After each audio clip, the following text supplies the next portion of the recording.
All right. Good evening, everybody. Welcome back to another edition of the Illinois Green Party series. I'm your host, David Rich. We have a wonderful guest, a Green Party member from San Diego, California, that I happened to find on Facebook online.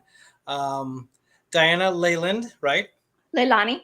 Leilani, sorry. I said it right before. Leilani. That's right, because I thought it sounded Italian.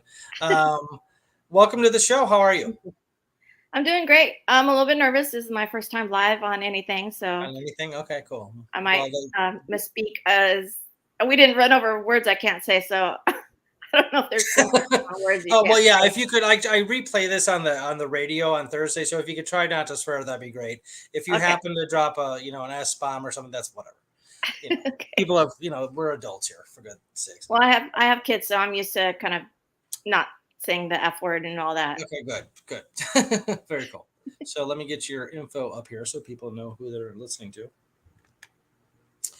All right, so Diana from San Diego, California, why don't you give us a quick kind of synopsis of your trek to the Green Party? Like, why don't you go ahead and start off like maybe like when did you first get political, and then kind of go from there.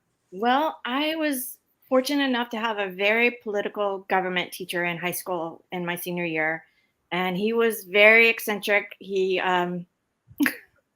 Eccentric, like a kind of Very a okay. eccentric. He had a gate around his desk, so you had to kind of step onto the platform and open a gate to get to him. I don't know why he did that, but he was very political, and he made us read all the newspapers, the LA Times, things like that, and we were tested on various political goings-ons in the day, back in blah, blah, blah, blah. Back when I was younger. Right. And we all learned so much that year, and he had us writing essays on things that we'd never heard about. Military industrial complex. I remember that. Like we had to write an essay on that way back when. So it was really eye opening for me. And ever since then, I immediately registered to vote, and I was politically aware ever since. And I went to a college that wasn't as politically attuned as I would have liked. It was back in the 80s, back when earning money and making big bucks, and that was more important back then. The Unfortunately, decade of greed. That's what they call the it 80s. was, it was, and I was kind of sad about that because I'm starting college back then, and I'm ready to be politically involved, and everyone's drinking and having parties, and nobody cares about politics over there. So I kind of went to the wrong college, unfortunately. But Yeah, anyway, usually colleges are pretty politically active. You got a lot of like young budding minds that want to like yeah. state their case. But okay, so But anyway. it was very conservative in Santa Barbara. I went to UCSB, and just at the time, there was a lot of conservative people going to school there. And Yeah, okay. I was a psychology major, so I was That's with the cool. less That's cool. conservative people, but everybody was basically buckling down and learning, you know, their school studies and Studying there, right? You're stuff. studying. Yeah, okay. So I started voting. I voted for Democrats since I was 18, and the last time I voted for a Democrat was with Bernie, the second time he ran, and I started learning more and more about what the Democrats were doing. They weren't the good guys as I thought they were.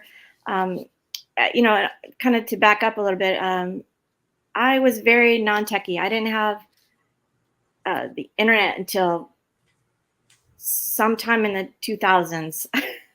When I got married in 2000, I didn't even have access to the internet until then. So I didn't know very much about what currently was happening or going on. And I couldn't research what people said. I just heard what I heard on the news. And back then I watched mainstream news, and I watched, CNN with my husband. And I think the first time we started getting a little bit of a insight into things could be different and all that was my husband and I, when I think it was when Bush got elected. Somebody that we don't like got elected. I think it was Bush Jr. And we were so depressed, we started watching Jon Stewart to kind of keep ourselves from being depressed. And we learned a little bit about politics and behind the curtain from Jon Stewart.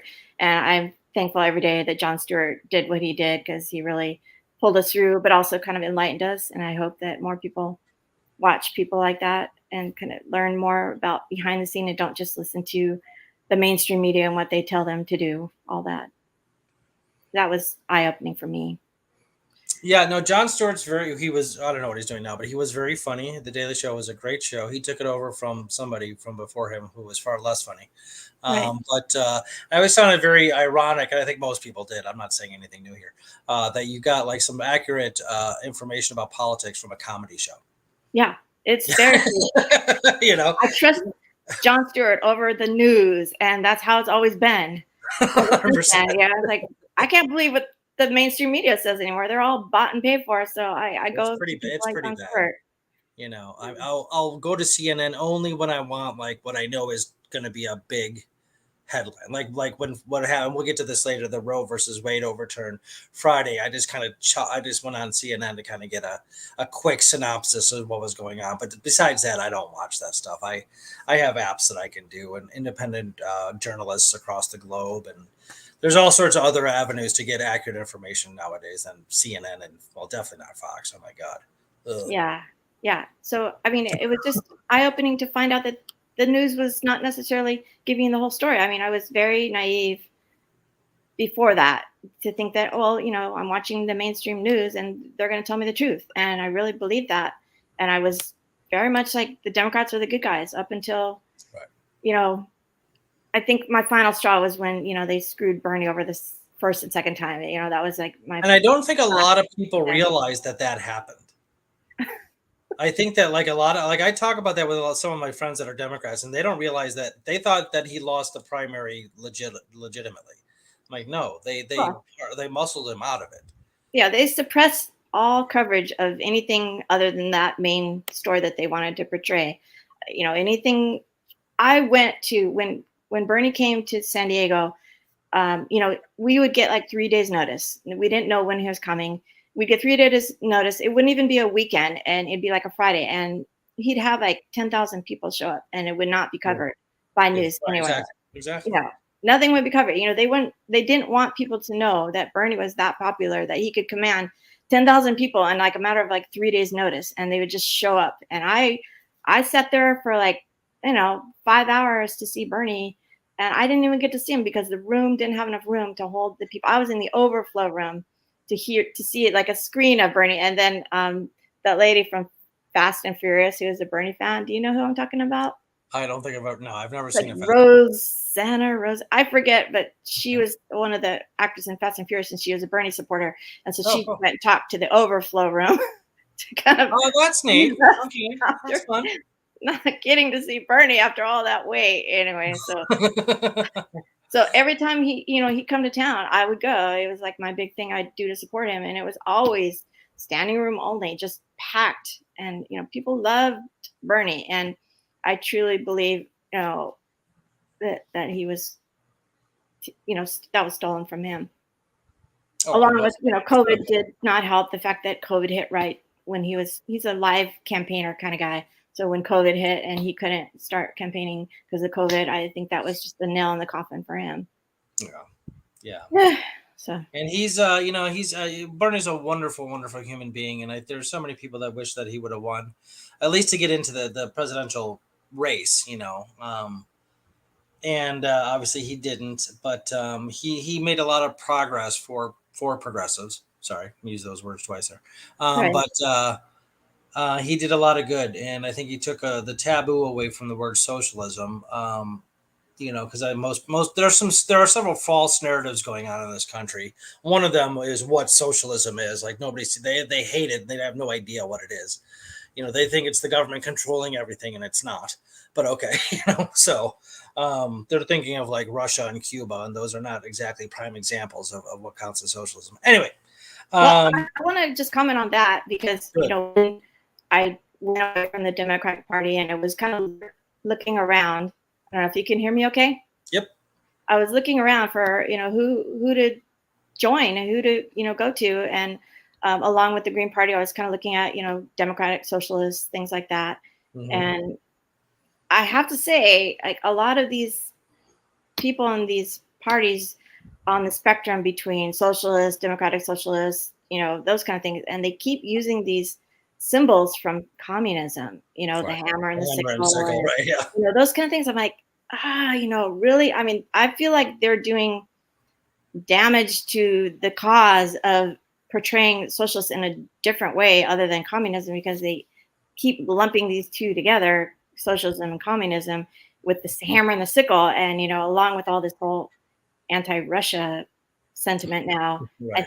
think, the more we can distance ourselves from just basic communism and the hammer and the sickle, the more chance we're going to have of going mainstream and having people accept us. And, there's just how many. Well, I think you're making a very good point, and it's a very, I mean, you're actually using your psychology degree right now, because it's human psychology to sort of associate, a negative a symbol that you consider negative with negative things.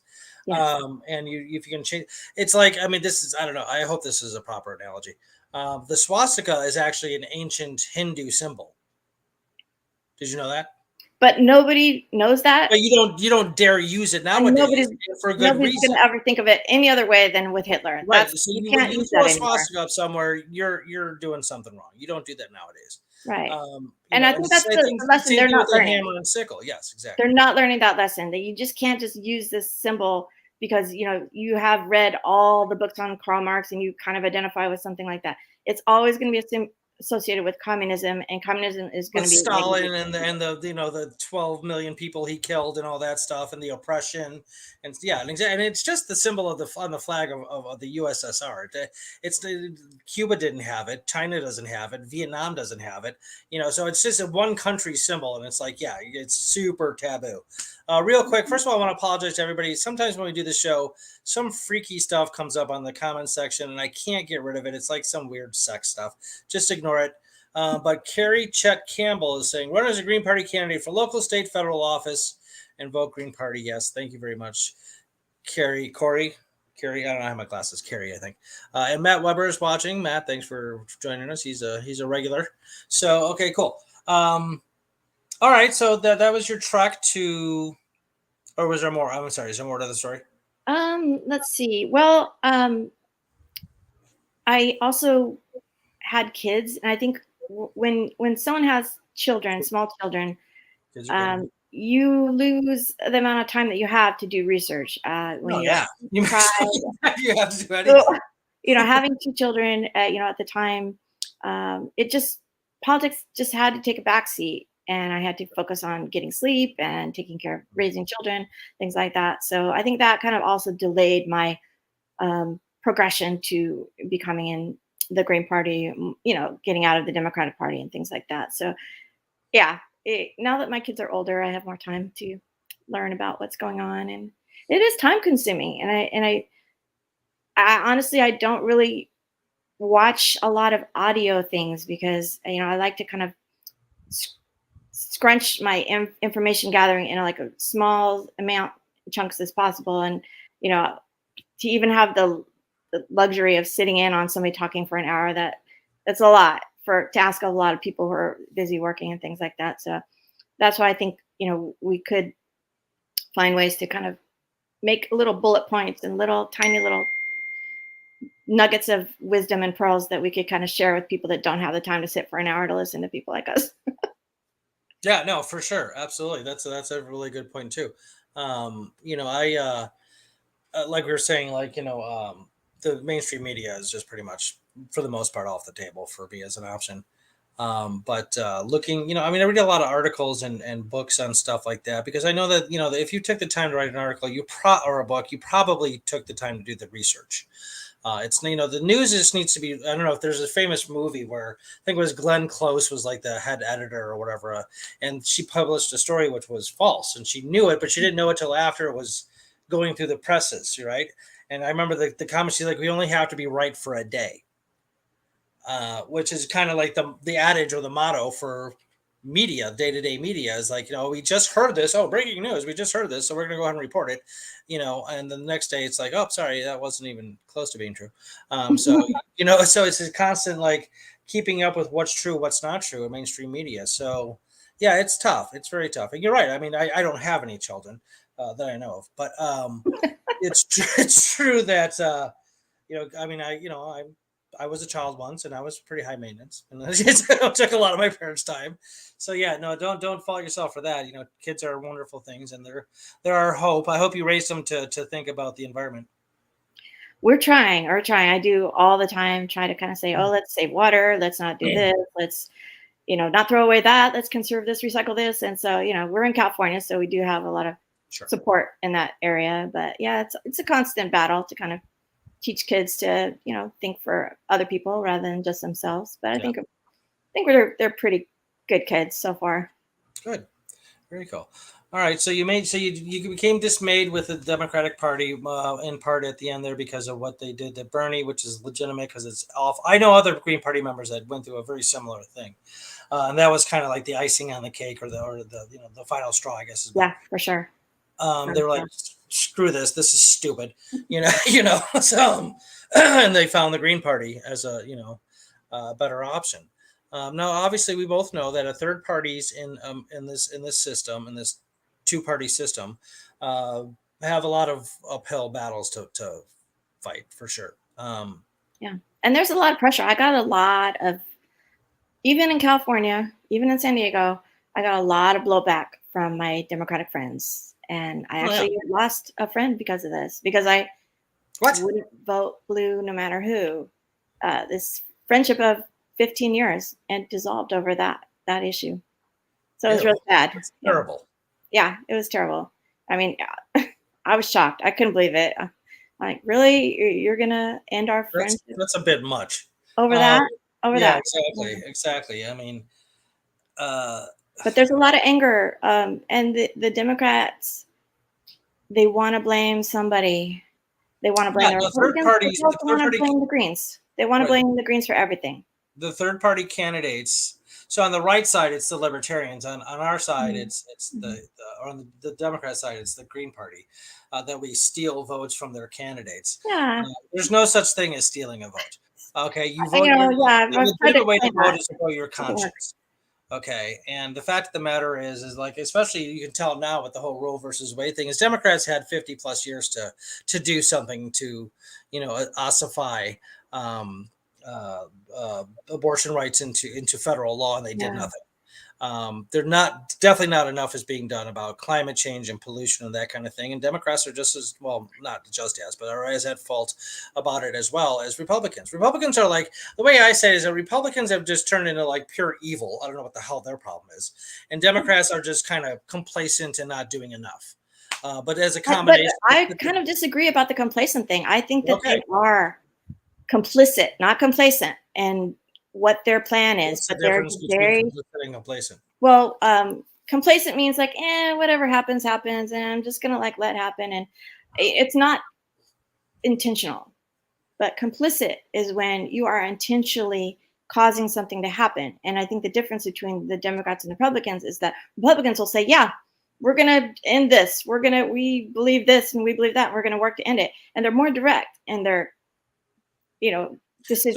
They're definitely, yes, that is true. They're more direct. The Democrats, the problem why so many people keep getting sucked into voting blue, no matter who, the Democrats, is they play the role so well of the good guy. And we really, our hands are tied. Our hands are tied behind. If only this, if only that, if only we had one more person, if only those two people, and they have this game that they play, and we all get sucked into that game. And I think one of the roles that we have to do as third party people is to open up that game so people can see underneath the game that it is a game, and we've all been suckered into that game. We need to point out when they're lying about stuff like that. 100%. I agree 100%. That's very well said, actually. And to all you listeners out there, that hopefully you'll heed Diana's advice there, because that's good stuff. One thing I think that the Green Party can do is come up with like a little primer, and maybe a bullet list we can send to our friends that are, in the cult of Democrats or Republicans, and we can send them a little primer that maybe the Green Party can cultivate. For example, we don't have enough people to do this, and then have like a little bullet point of when they did or when they were this, and how that's not true. Just real chunk, bite-sized bullet points of things where they've obviously lied, and what are the truths after that, so that you can kind of send that to your friends who don't have a lot of time, who maybe just have just enough time to read over a little small bullet point chunk of information. That's a good idea, and maybe you can bring that. May email the head of your chapter or whatever it is out there, and say, "Hey, let's get some literature Yeah. together with like a quick read Yeah. of things that, like, it's one of those things. Libertarians have this thing that they say, like, everybody's a libertarian, they just don't know it yet, because like some of the ideas of a libertarianism, of like individual liberty and that kind of thing, like rings very true to most, if not all, people. Like, don't Mhm. get me wrong, the Libertarian Party is totally screwed up. But there's some things, like, if just deferring to liberty itself, that's, man, who doesn't want to be free? Of course you do. Mhm. So that's the point. They'll say, you kind of go over the libertarian platform with somebody, and they're like, well, yeah, of course. So and I find the same thing with the Green Party, the 10 platform positions, or at least a handful of them. When I go over them with people, they're like, yeah, of course, that's what I believe. I'm like, well, then why don't you, do something? And say, because what are the Democrats' platform position? What's their mission statement? What are the Republicans? Do they have any? I don't even know. There's no direction for either party. But yeah, no, I think that's a very good idea, actually. And I think that Green Party members need to get out there and just start proselytizing more about one thing that I think might happen. I think there's a good chance of this happening. Is that, do you know about the 2030 deadline for carbon emissions? Have you heard about that? Yeah, you mean the ones that they keep pushing further and further away, Yeah. saying how important the environment is, and then but still we need to have more time. Yeah. Yeah, because they keep doing nothing about it. Yeah, so basically the IPCC, which is the United Nations for climate change people. So some of the, like, hundreds or thousands of some of the greatest scientists in the world have this organization called the IPCC, and they come up with their data, and they do reports every year or so, whatever else. Anyway, they came up with a report in like 2018 or something like that, that said, okay, so you need to reduce emissions by like 30% by 2030, or we're screwed, and globally. Well, nobody listened, so now it's at 45% by 2030. That's 7.5 years from now. So now this urgency is actually in our lifetime. This isn't something that, like, in 1950s, because there were scientists in the 50s saying, you guys, we got to stop polluting because this is really bad. We're like literally screwing up the planet, and nobody listened, of course. So now we're at the point where it's 7.5 years from now. If we do not reduce carbon emissions by 45% globally, then the temperature will rise even more and cause more problems. Period. It's going to happen. That urgency might, the more that we see forest fires and hurricanes and shorelines diminishing and ice glaciers breaking apart and so on, that might light a fire under people's butts, like in the Democratic Party say. That might lead, like, well, hey, the Green Party's been talking about this stuff for a long time. What do they have to say? Maybe we should listen to them. I'm hoping that might happen. I'm hoping that will happen. The thing that it keeps going back to for me is that when things don't make sense, you always have to answer is, why is it not working? Why are they not doing what makes sense? Why are they not doing what's everybody wants? And it always goes back to the money and the money trail and the corruption.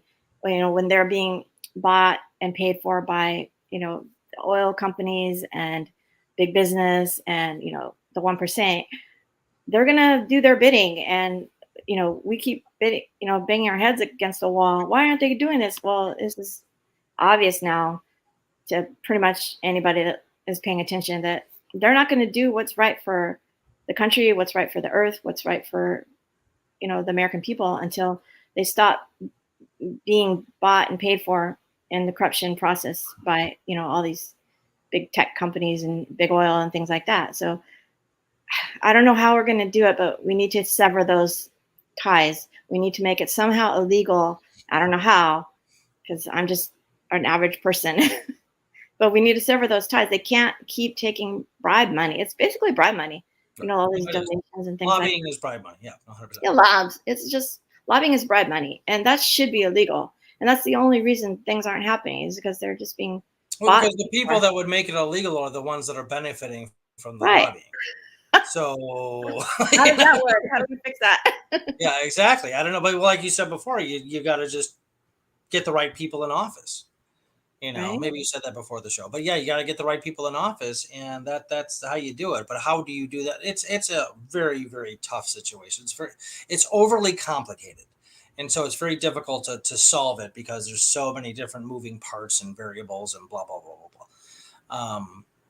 I think we need to find somebody that, I don't know if it's Jon Stewart or Jimmy Dore or, somebody that's just super popular and is trustworthy and is a good person that will take it upon themselves to just run for president, something I like think that. that's a good idea. I think that if because we had Ralph Nader back in 2000, who was somewhat high profile, not super high profile. But I mean, he was still in the political mainstream because he was a consumer advocate and one of the first. He coined the phrase about fettuccine alfredo that it's heart attack on a plate and like Ooh, yeah my he favorite Italian plate. I love fettuccine alfredo. No, but it's like 8 billion calories and lots of but yeah. But he was a huge consumer advocate, so he kind of, some people knew who he was and everything else. But yeah, high profile candidates. Like, I don't think Trump would have won if he was exactly who he is and not famous. Does that make sense? Because I think people would have been less interested in him because he would just come across as a jerk and like this guy's a jerk. We're not, we're not going to vote for him. But because of his people, like just flock towards famous people, and then for whatever And reason, we need someone it's with like being in high charisma. school. What's that? We need to find somebody with charisma, somebody that's smart and trustworthy, good person, but also with charisma. And it's tough to find that person, but I want Jon Stewart to run for president. Jon Stewart would do it, man. He's He got would do all it. those things. I'm going to send him an email after Start a the petition. show. Are you? So I know that you're somewhat of a recent member, and you're on the you vote Green. Are you aware of any candidates in your area or leaving California from the Green Party that are doing anything? Oh wow. And if not, that's fine. I get it. I mean, I don't know. I don't know everybody that's running in my area. Just had a primary, and I was sad to see that there was, in certain cases, there wasn't a Green Party person running in certain races, and I just did the best I could. And I go through, I find the Green person, and as long as they're not Looney Tunes, I'll vote for them. Yeah, So, no, I mean, I would take it. I mean, I best think I can. at this point, I would take a Democrat over a Republican. That's for sure. Yeah. But and it's unfortunate, but sometimes you got to play a little, strategy. But yeah, no, I agree. So like I don't know if it was last year or the year before, but maybe it was, no, I think it was last year. I was the Green Party here wanted me to run for a very, very local office. It's called the Regional Office of Education. They just do meet like 4 times a year, and it's super low. Like the county clerk never even heard of it when I brought it up to her. But I remember going into the county clerk's office to get a form to register. And I said party affiliation. I put Green Party, and the guy looks at it and he's like, "There's no such thing as a Green Party." I mean, just to illustrate that, like even people that deal directly with elections, that's their profession, don't know about the Green Party. I'm like, dude, I'm a card carrying member. Yes, there is. So I think I mentioned Ralph Nader. It's like, oh yeah, that's right.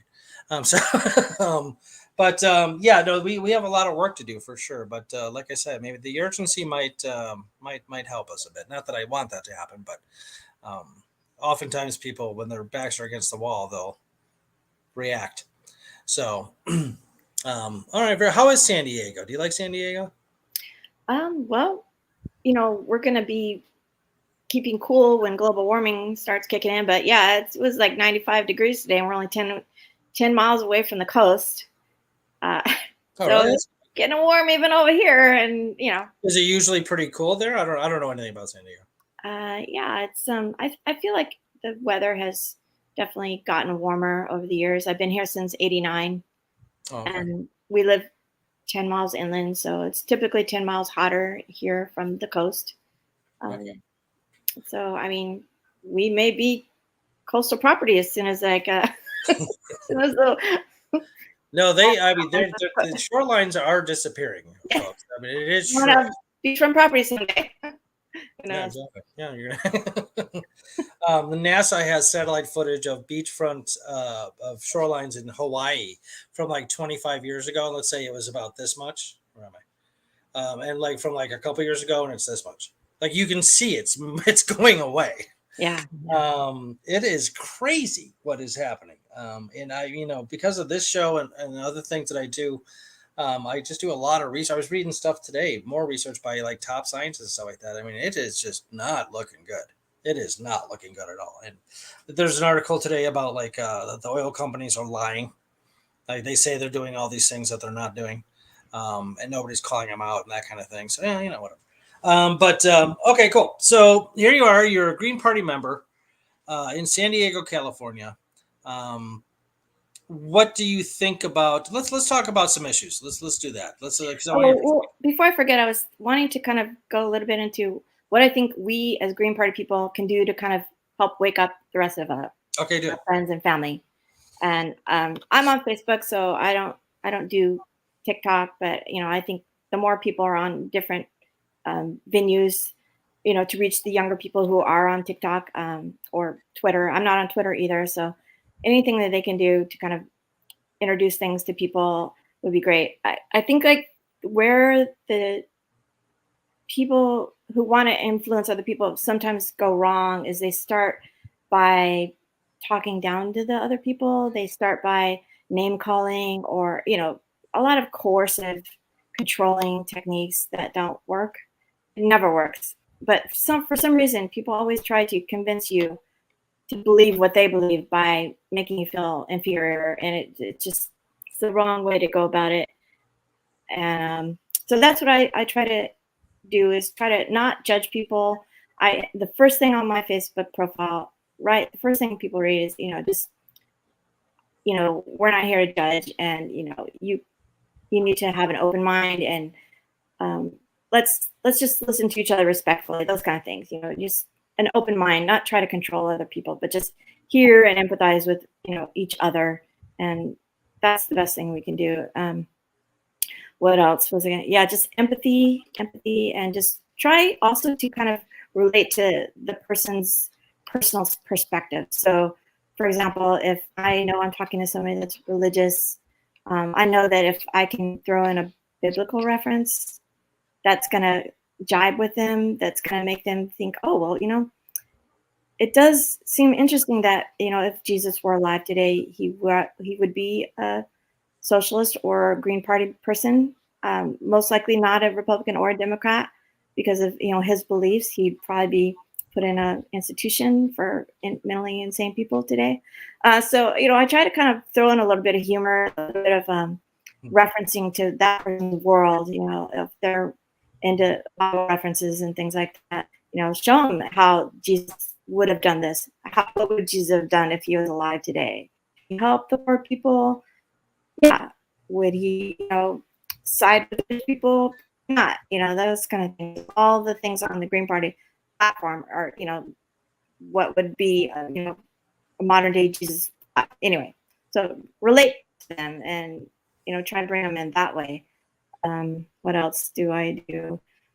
Oh yeah, example, Medicare for all. I'm a firm believer of, Medicare for all, universal healthcare, universal this, universal that, and the Republicans do a really good job of marketing, and they really target what they think people want to hear, and they're good at that. That's why they're successful.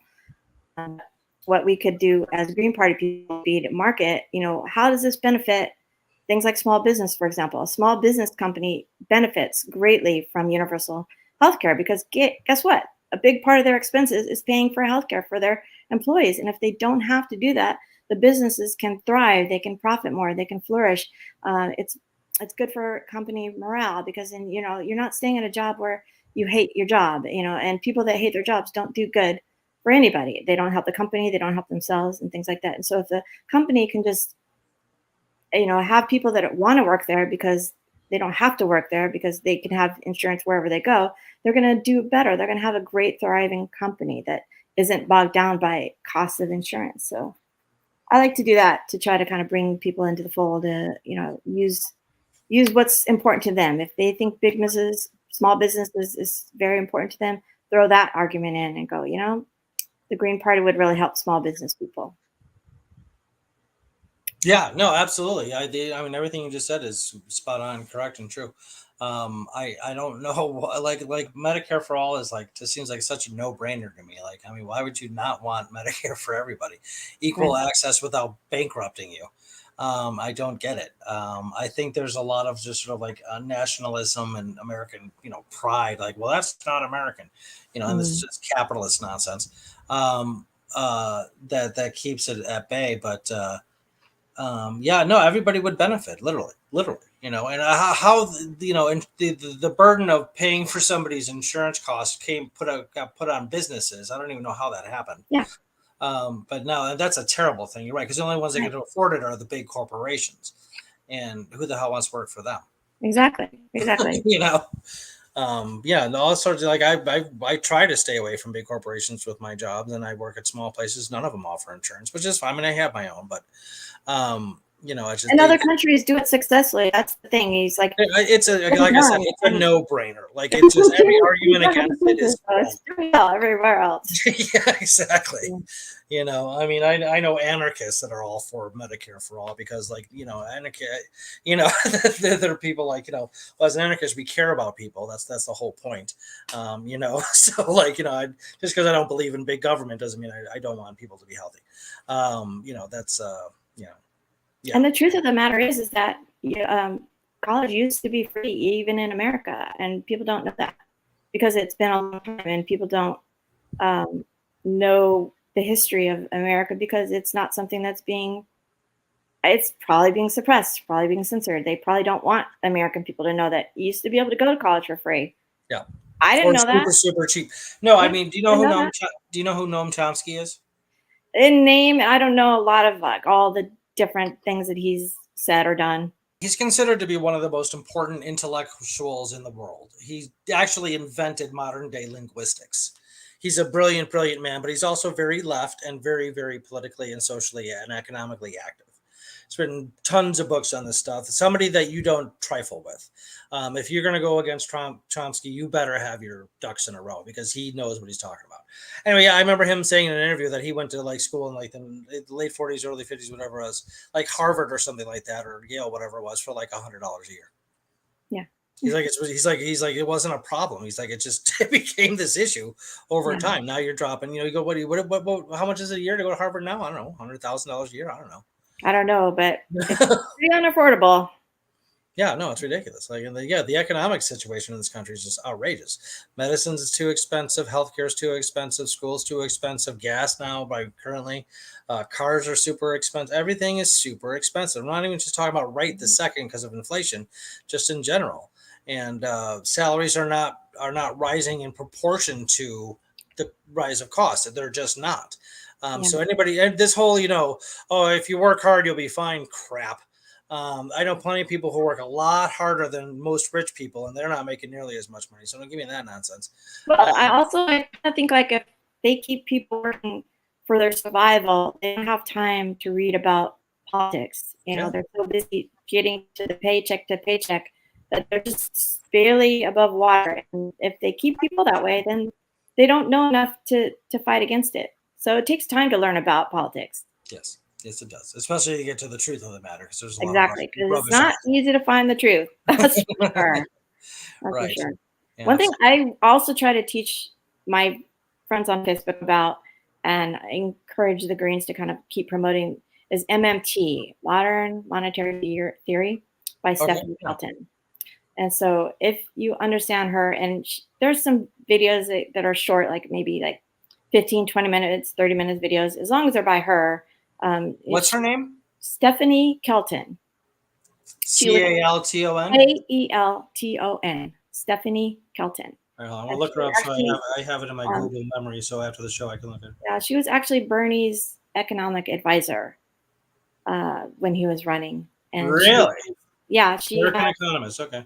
degrees and economics and Oh, PhD, and I know. She looks familiar. I know who she is. okay, so yeah, so she's super smart, and I am impressed with her. Um, I don't call it a theory because when I say theory, people think like, oh, well, it's just another theory, and it's just the truth. It's how money works in America, and people are, even politicians are not. I don't know why, if they don't know or maybe they're just hiding it, but they're not talking about how the federal government the money differently than even state government. State government, the budget is kind of like your family budget. It's like you have so much money, you gotta spend, you gotta save, you gotta have a budget and things like that. But the federal government, they print money. They can literally print money, and they have plenty of money to fund all the things that we need. But why they don't? Why don't they? Because there's this idea amongst the conservative right, and probably most people in the Democratic Party too, who don't understand economics and monetary theory. And so they think there's this idea that, like, if you put too much money into the system, it'll cause inflation. Now, if you read Stephanie Kelton's book, it's not true. That's not true. It's 100% theory false. That some economists, like in the 80s, glommed onto because they liked that idea because it helped like the businesses, to keep people from like wanting to have, the benefits that they don't want people to have. So, you'll know, because I always tell people like, well, they don't seem to be talking about how we're going to pay for it when we're sending billions of dollars in aid to countries that we want to aid. So we always have money. Yeah, look, I know we need the money for like foreign aid, things like that, defense, things like that. There's always billions, trillions. I don't even know how much money they get. They don't even need all that money, but they never talk about it until it comes down to helping the American people, helping us, get universal health care, helping us get universal college, helping us get just all the rights that we deserve to have. All of a sudden we don't have the money for it. And it's a lie. It's a lie. And that's one big thing that I think if I could just spread to everybody for them to understand it, then they could just be able to call bullshit on all these politicians who either don't know or are lying to the people about it. I can't tell what they don't know. Or it's hard to say sometimes, but some are lying and some maybe just don't know. I don't know. Yeah, no, it's probably both. Yeah, you're right. Some are just, they do know better, but they don't care because the current system benefits them again. Yeah. And most of them probably don't even understand economic theory to know that money is, well, first of all, there's no such thing. Literally, in actuality, there's no such thing as monetary value. That this a dollar represents something that costs a dollar is not even a real thing. That's why the fiat system, it's all faith-based and all that stuff. No, I'm going to read her as soon as we get done with the show because I'm really curious about that. That's very cool. And for people that don't have a lot of money, I mean, there's the library. She's available for free at the library. You can get her book at the library or just watch like a 30-minute video online by her. She's amazing. Yeah, she's probably all over YouTube. So yeah, I'm gonna absolutely. That's probably Stephanie Kelton. Yes. Modern monetary theory. Modern. And I've heard of that phrasing, that acronym, MMT, but I don't think I ever knew who was behind it. That's great. Is it her theory or just something she espouses? I mean, she was the one that kind of really made it hers. I think she drew from other people. You know how it is, like when you're writing a book, you do research, you get other people's ideas and things like that. So, but I think like she was the one that kind of coined the phrase, possibly. Okay. You can correct me, I might be wrong, but I'm pretty sure that she coined that phrase. I'll let you know. So, okay, very cool. Stephanie Kelton, very cool. I'm very excited about that. So that's good. We're talking about some issues here. Let me ask you real quick, and then I'm going to talk about the whole Roe versus Wade thing. Because actually, believe it or not, we have like 10 minutes left. Oh, one more thing for Facebook. I have some friends in the Green Party, and they're well-meaning, but I think they turn people away. They just post nonstop political posts. If you want to keep people engaged, you need to balance out your political posts with cat videos and funny memes and comics. You have to do that because like I see these people that just only post political stuff, and then nobody reads their stuff anymore because they've blocked them or they've hidden them or whatever. It gets overwhelming. Even for people that want to read this stuff, you have to kind of give people bite-sized chunks. Otherwise, they get overwhelmed and they just shut you down. So if you want people to keep listening to you, have cat videos, have funny videos, have something personal in it. Throw in something about yourself every once in a while, and then you got to keep people engaged that way. Yeah, that's very good. So this is coming from a psychology major. Yes. So she knows the human mind, folks. She knows the human soul. Psyche was, that's very cool. Okay. Real quick, what are the cops like out in San Diego with all the cop problems we have in this country? And there's a lot of it. Are the cops cool there or no? That's another thing. That was like another awakening. Like I'm obviously, white, female. I'm not threatening to anybody. I actually, and this is a funny story, but I actually accidentally walked into a house at 3 a.m, thinking it was my family's house. It was actually somebody else's house, and Wow. walked right out. I went and I brushed my teeth. Went to the bathroom. Uh, Nobody came out. They were all asleep. But and I walked out, and I was just thinking, like, God, if somebody had come across me, I probably would still be alive. Though they probably wouldn't have killed me because I'm not threatening. Like, but Right, but if you were anyway, a different I color like and to did have a that, you lot of probably like get shot. personal experiences with being abused by the cops, but I didn't know until maybe the Black Lives Matter movement came out how horrible cops are to people, minorities. Oh, they're terrible. So this is something that not everybody knows. We're all taught from a young age to respect police officers, and they're the good guys, and they're always the good guys, right? Um, but we're all waking up to all these things due to internet and things like that. I'm just an example of one other person that was just completely cops are great guys until all of a sudden I see all these videos on the Black Lives Matter and they're like, oh my God, they're not all that good. And actually systemically, they're probably mostly not good. So I don't know. I can't really speak to the policemen in San Diego. Okay. Um, I'm sure that it's kind of like, that network. I think it's a systemic thing that we all need to look at.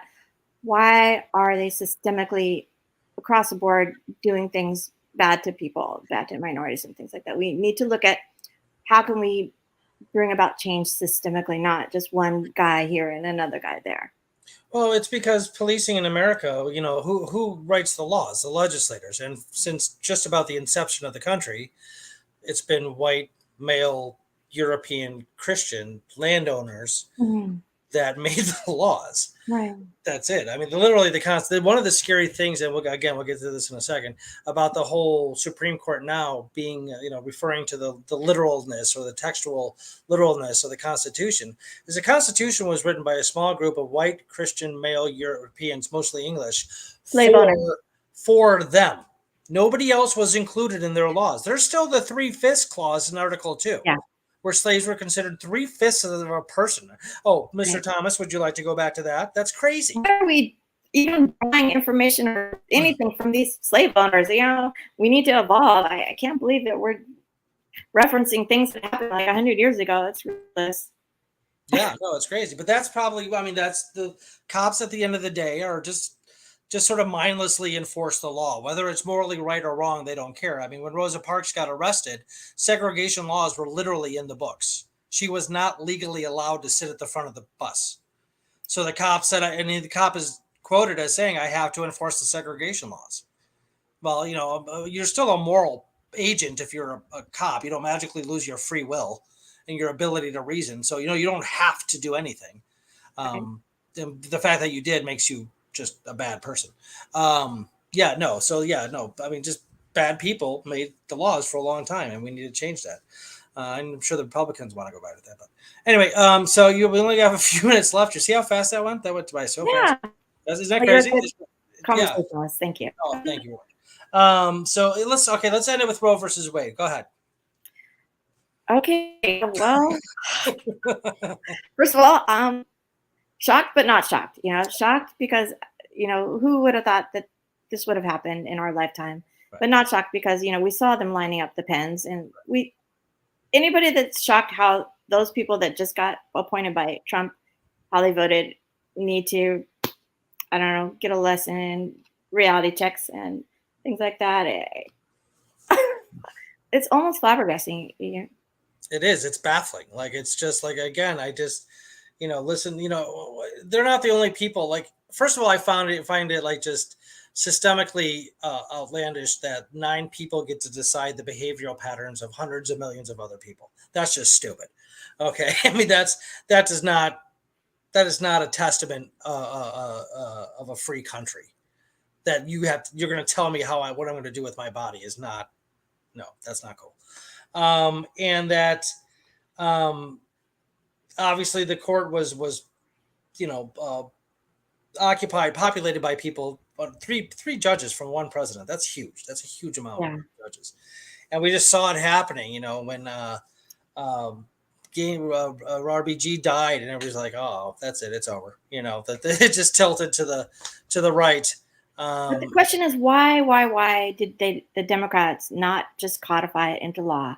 I don't That's a I don't good question. understand the answer to that, but maybe, and this may sound crazy to you, but maybe they like having this issue in order to kind of get more money to their That does not sound fundraising crazy to campaign. me at all. Because, hey, if you just keep voting Democrats, got it, donate to us because it costs a lot of money to run. We'll try to, overturn this whole Roe versus Wade fiasco. It's like it feels like they're just happy keeping us at that certain point where we're not quite getting it. But if you just send enough money, we'll vote for people that will support Roe versus Wade, blah blah blah. And it's just like, why don't you just codify it into law? That way we won't have all this. Because then maybe they won't get as much people needing to donate to Democrats, and maybe they'll will end these one issue Republicans. Like there's some people out there that are only Republican because they want, Roe versus Wade overturned. And if that's out of the picture, maybe other people might vote differently. I don't know. No, that's an interesting point. I think that doesn't sound crazy to me at all. Brock Cheshire just said, "Yep," like he agrees. He agrees with what you're saying, um, and it's that's definitely a strong possibility. There's a high likelihood of that being the case. I mean, politicians win elections by convincing people that their life is horrible and that they can fix it, and then they get into office and then they don't do much at all. Right. Um, you know, and after that, it's just a lot of political rhetoric to get them elected again. And That's why again, almost Democrats are almost worse than Republicans. And I'm saying that as a former Democrat because like Republicans are more often, and I'm going to say Trump is not typical in that, but most of the Republicans just say, hey, I want to overturn this and I'm pro gun this. And, they're kind of more upfront with what they and they believe. mean it. Yeah. And I don't agree with them, but, at least they're more upfront about it than the Democrats who pretend to be for this and for the people and for that. And then, when the cameras go away, then they're back to their backroom deals with the people that paid their money. That's interesting because, like, as much as I loathe the Democratic Party, I still, again, I would take a Democrat over a Republican. But now I'm gonna have to rethink that. I would never vote for a Republican. I never have. Green. But I mean, I'm going to vote Green Party for the rest of my life. But I'm just saying, like, just like like I still found the Democratic Party to be a little bit more tolerable than the Republican Party. Republican Party sucks. But you're making some good points here. I mean, they're mischievous. They'll Yeah. tell you what you want to hear in order to get into office, and then like literally I do. hope I'm not turning people into the Republican Party. I do not want Ew, no. to. Don't vote. Nobody watching this is going to convert to Republican. Oh, I hate Trump so much. I'm just going to vote Republican just to show them what. Like, Some Democrats watching right now, like, you make some good points. I'm going to go ahead and switch over to the right side. No, I highly doubt that's going to happen here. But there were people that were I was like deciding where to vote and who to go and all that. It's literally that were supposedly, the left that were just going to spite Republican. I'm like, why would you do that? That's terrible. Okay, cool. Yeah, no, it'll be interesting to watch. I'm surprised people didn't freak out more and like burn stuff down over what happened.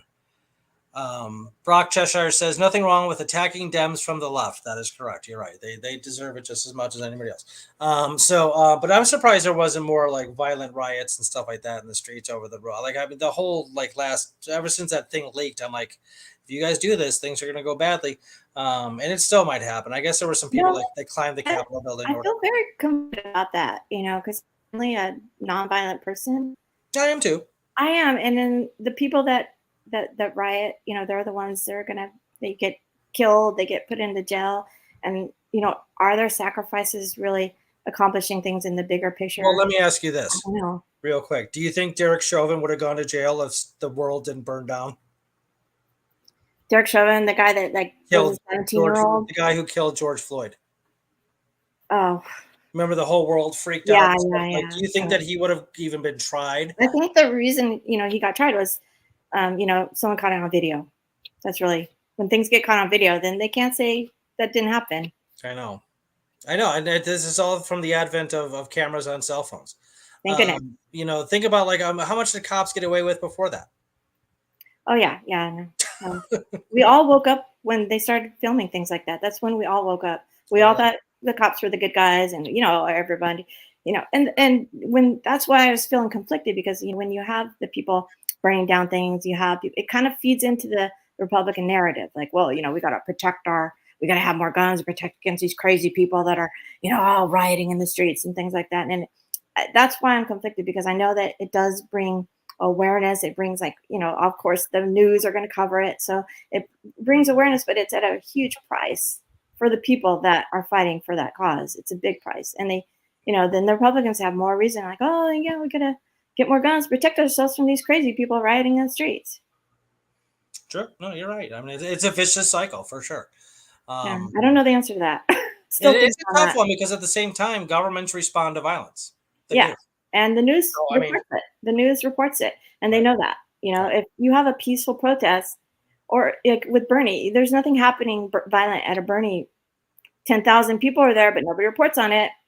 But if somebody had been shooting up somebody, yeah, we would have got a report on it. Was So it was I some know. journalist went and did, like, I think it was the last election or maybe the one before. He went to like a Bernie Sanders rally and people were like hugging him and kissing him and laughing with him. Then he went to like a Trump one and like people were like just Mhm. mean and nasty and like he has it all on video. I'll have to find it. I'll send you Yeah, the link. no, It's just people crazy. loved Bernie, and we Bernie's a all wonderful loved human being. Bernie, and I mean, we all got really mad at Bernie for dropping out, and we didn't understand why he dropped out so soon. And it's like, who knows? We'll never know why.